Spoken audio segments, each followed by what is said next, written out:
Psalm 105. Let's backtrack a little bit, keep it in context. Verse 42, for he remembered his holy promise given to his servant Abraham. He brought out his people with rejoicing, his chosen one with shouts of joy. Talked about it last time. Yeah, shouts of joy after 300 years of bondage. He gave them the lands of the nations, and they fell heir to what others had toiled for. Now that's an interesting concept, that they fell heir to. It's almost as if, well, they didn't do anything. It just, it it was just given to them. That's pretty much it. Israel, God chose them. Now, Abraham was the father of faith, really. He wasn't the first one to have faith in God, but he was the father of faith, and all Israel thought of him in that way. But he wasn't perfect. I mean, he made mistakes. He made bad judgments. He sinned, but his heart was turned to God, and God called him his friend.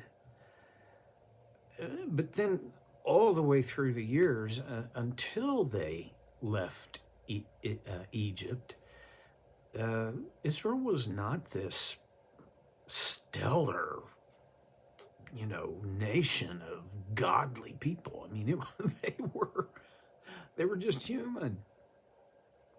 They didn't do anything to deserve the land that God gave them, the lands of the nations, according to verse 44. When I read this, it just resonates with me that I didn't do anything to deserve God's favor, His grace. It's my favorite theme in all of life, and certainly in all of the Bible. Grace. See, if you did something in order to get something, it's not grace. It might be, it might not be evil, and it might even be good, but it's not grace. Because grace is all about getting something you didn't deserve. Every once in a while, the theme and the glory of grace shows up in the Old Testament, but it's not the spoken theme. But here, you get a picture of it. He gave them the lands of the nations. They fell heir to what others had toiled for. Now, getting this geography, this property, the land of the nations, well, that was no small, easy task. These nations had to be driven off or exterminated. And I have to pause and just admit, I don't have a full and satisfying explanation for why God would exterminate whole people groups. I will say this, though.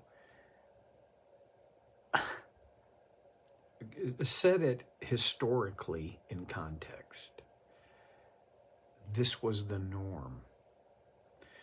When one group won the war with the other group, they took their property.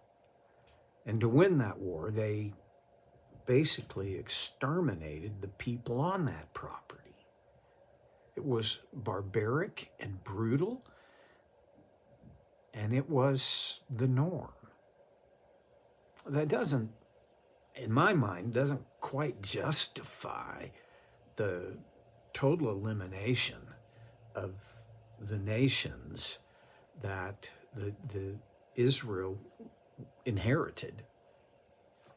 There is the other side of this, that when you look at the religious practices of the people in these lands, the lands of the nations, they were godless. They were pagan in the truest sense of the word. And they would have been a cancer to God's people. Well, that's still not a fully satisfying explanation.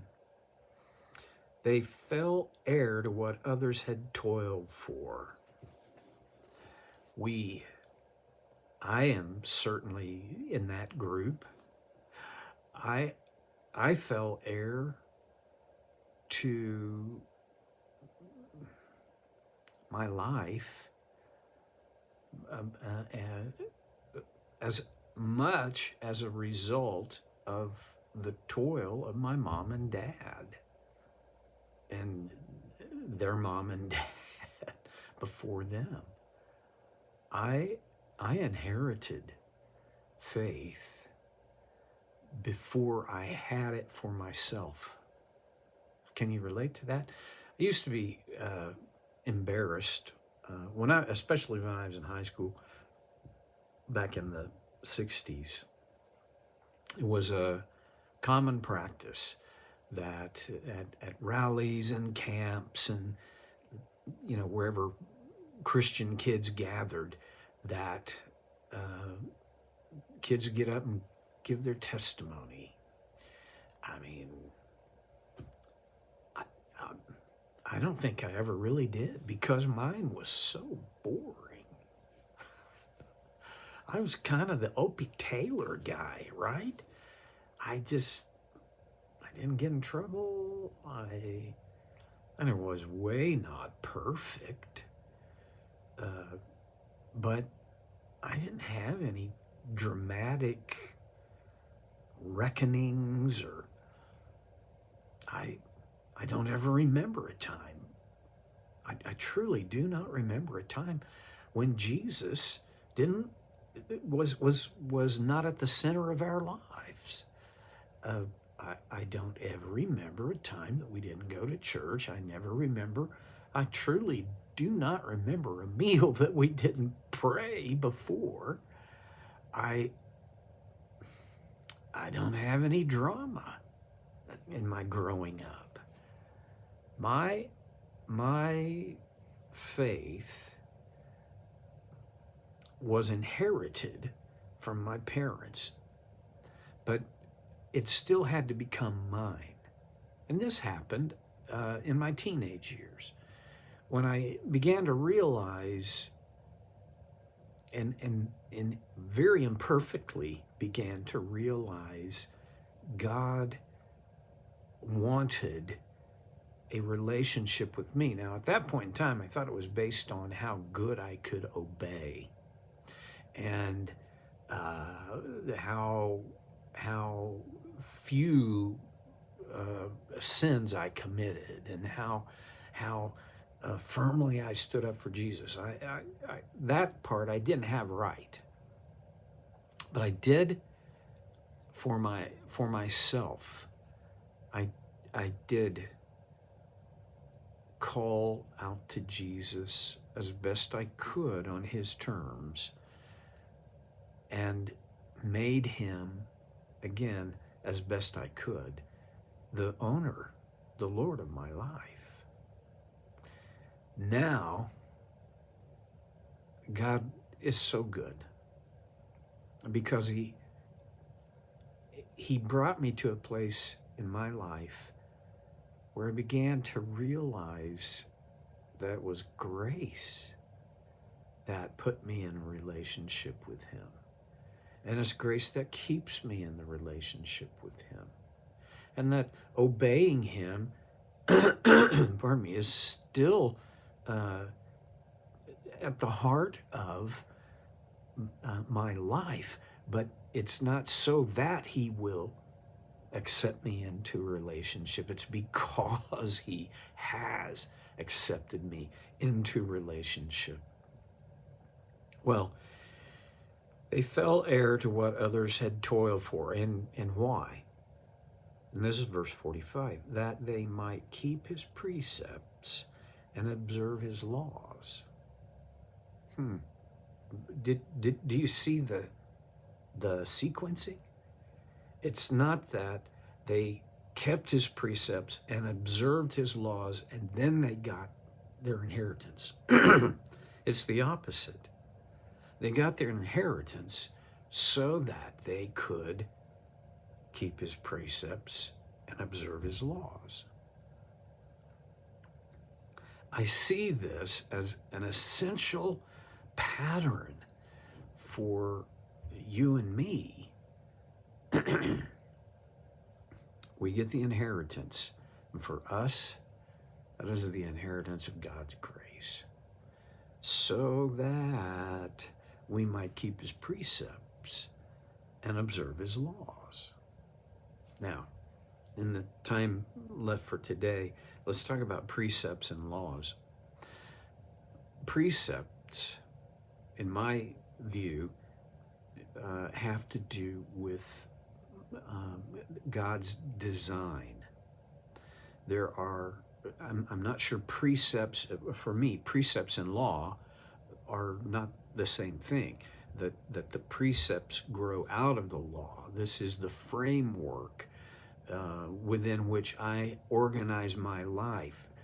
And it's also the framework that makes living successful, valid, fulfilling, purposeful. Precepts. When Jesus was asked, what's the greatest law? He said, love your neighbor as yourself. That was the second. The first one was, love the Lord your God with your heart, soul, mind, and strength. And then love your neighbor as yourself. If you set that as this is the framework, and everything else hangs on that. In fact, what Jesus said is, all the law and the prophets hang on these things. Those are precepts, right? And the concepts and precepts are very closely related. And what about the law? Observing the law. Now, before Jesus, that was, you you found that in from Exodus 20 through Leviticus, Numbers, and Deuteronomy. You find the law, and scholars say that there were 360 some separate laws, and then by Jesus' day the rabbis had piled on application after application and equated that with law. It was kind of hopeless. And then Jesus gave really one law where he said, love one another as I have loved you. And that was the summation of the new covenant between us and God, to love like Jesus did. Observing that law, for me, is not easy. It's easy for me to love people that are enough like me that's easy to like them, easy to love them, right? It's not easy for me to love people who are not like me, who don't hold the same values, who don't act the way I think they should act. Well, this is really the next to the last thought in Psalm 105, and so I'm going to leave you with a challenge today. The precept is love. The law is love. And his grace is the power by which we do that. Well, all right. See you next time on So Care with Stevie Boy.